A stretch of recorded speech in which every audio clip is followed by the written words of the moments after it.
રાધે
ના બાળ વાલા થોડો હરખ તો દેખાડ ભળેલા ને તું ના બાળ મારી આંખે ઉજાગરા દીને રાત ક્યાં રમી આવ્યા કાલ રાત લડી રે એ દીને રાત ક્યાં રમી આવ્યા કાલ રાત લડી હાલો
ભગવાન પરાત્પર પરબ્રહ્મ પરમાત્મા સ્વયં શ્રી હરિ નારાયણ વાસુદેવ વિષ્ણુ સ્વર્ગના દેવતાઓનું કાર્ય સિદ્ધ કરવા માટે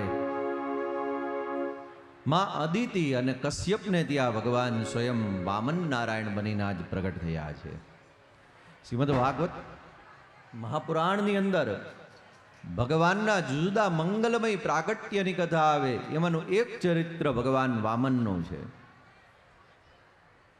બલિ મહારાજની જે સાધના પરિપૂર્ણ થઈ છે અને આ બલિ મહારાજ નવધા ભક્તિમાંની આખરી આત્મનિવેદન ભક્તિ ભગવાન વામનના શ્રી ચરણોની અંદર અર્પણ કરવાના છે. અને આપણને પ્રશ્ન થાય કે ભગવાન વામન છે એ બલિ મહારાજને ત્યાં કેમ આવ્યા, કારણ શું એનું? શ્રીમદ ભાગવત મહાપુરાણ કહે કે કોઈ જીવને ભગવાનનું નામ પણ એમને ન મળે, અધિકાર વિના નામ પણ ન લઈ શકાય ભગવાનનું. પણ જેના આંગણે જગતનો દાતા યાચક બનીને માગવા માટે જતો હોય તો કઈ ગમે ત્યાં તો ન જાય ને. એ લક્ષ્મી સહસ્ર લીલાભી, સહસ્ર લક્ષ્મીઓ જેના ચરણની દાસીઓ છે, એ દાતા યાચક બનીને આજ લીલા કરવાના છે. પણ એ જોવે છે કે સામે કોઈ એવું પાત્ર છે કે જેને ત્યાં હું આ લીલા કરી શકું. તો કહે છે કે ભગવાન બલિ મહારાજને ત્યાં જે આવે છે તો આ બલિના દિવ્ય વંશને જાણવો જોઈએ. આ વંશની અંદર ભગવાન આજ ત્રીજી વાર આવ્યા. ભગવાનના બે પાર્ષદ જય અને વિજય, ભગવાનના હાથથી એમને સદગતિ પ્રાપ્ત થવાની હતી. હિરણાક્ષ વધ કરવા માટે ભગવાન વરાહ આવ્યા. હિરણ્યકશિપુને ગતિનું દાન કરવા માટે ભગવાન ઋષિ બનીને આવ્યા. હવે ઈ જે હિરણ્યકશિપુ એમના પ્રહલાદ થયા, એમના વેરોચન થયા અને એમને ત્યાં બલિ મહારાજનો જન્મ થયો. ને આ એ બલિ મહારાજ છે કે જેમને ત્યાં જગતના ઈશ્વર છે એ યાચકી લીલા કરવા માટે આવે છે. એટલે આ વંશની અંદર એકવાર ભગવાન વરાહ આવે છે, એકવાર હિરણ્યકશિપુ માટે ભગવાન ઋષિદેવ આવે છે, અને આજ ભગવાન વામન નારાયણ પધાર્યા છે. અને પરિણામે શ્રી સુખદેવજી મહારાજ આ દિવ્ય વંશની કથાને અહીં ગાય છે, કારણ કે આની અંદર ભગવાન વિષ્ણુ પધારે છે. એવા બલિ મહારાજના આંગણે યાચક બની અને ભગવાન આવ્યા. મંત્રીઓ હતા, સૈનિકો હતા, એમણે બધાએ સ્વાગત કર્યું. ભૂદેવ બ્રાહ્મણ દેવતા તમારું સ્વાગત છે, જે જોઈ તે યાચના કરી લ્યો, કારણ કે અમારા બલિ મહારાજને ત્યાં યજ્ઞોત્સવ ચાલી રહ્યો છે. રાજાની આજ્ઞા છે, જેને જે જોઈતું હોય, જેટલું જોઈતું હોય, જે માગે એ આપજો, કોઈ નારાજ નહીં કરતા મારા આંગણેથી આજ. હા હા, હું યાચના કરવા માટે જ આવ્યો છું, માગવા જ આવ્યો છું. પણ તમારા રાજા બલિની પાસેથી મારે પ્રત્યક્ષ યાચના કરવી છે. તમારી પાસેથી કંઈ નથી જોઈતું, બલિ મહારાજની પાસેથી માગવું છે. બોલાવો એમને. અરે મહારાજ, એ તો યજમાન પદે બિરાજમાન છે, યજ્ઞો ચાલી રહ્યા છે, અનેક પૂજા પાઠ વિધિ વિધાન હોમ હવન આ બધું એમને કરવાનું હોય, એ ક્યાં તમારી પાસે આવી શકે? પણ અમે એમના સૈનિકો છીએ, મંત્રીઓ છીએ, તમે જે માગશો ને અમે આપશું તમને, તમને નારાજ નહીં કરીએ ભૂદેવયથી બ્રાહ્મણ દેવતા. નહીં નહીં, એ વાત બરાબર. જો તમારા રાજા બલિને તમે બોલાવો તો હું ઊભો રહું, નતર હું અહીંથી ચાલતો થાવ. મારે તો એમની પાસેથી જ યાચના કરવી છે. અને ત્યારે દૂતોએ જઈ અને બલિ મહારાજને સમાચાર આપ્યા છે. અત્યંત તેજસ્વી વિપ્ર બટુક બ્રાહ્મણ દેવતા એક આવેલા છે, વામન. અને મહારાજ એમ કહે છે કે રાજાની પાસેથી યાચના કરવી છે. પોતાના આંગણેથી કોઈ બ્રાહ્મણ બટુક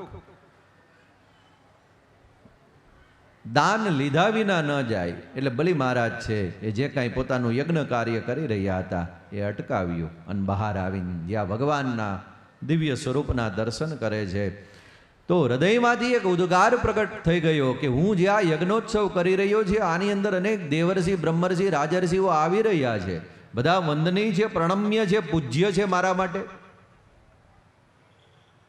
પણ આ બાળકને જોતા એવું લાગે છે કે આ કોઈ સામાન્ય નથી. હૃદયમાંથી ભાવ પ્રગટ થઈ ગયો કે અદ્યન પિતરસ તૃપ્તા અદ્યન પાવિતમ કુલમ. આ બટુક મારા આંગણે પધાર્યા ને એના પગલા થયા ને આજે આ આંગણાની અંદર, યજ્ઞશાળાની અંદર, તો એમ લાગે છે કે મારા પિતૃઓને સદગતિની પ્રાપ્તિ થઈ ગઈ, મારા પૂર્વજો પ્રસન્ન થઈ ગયા.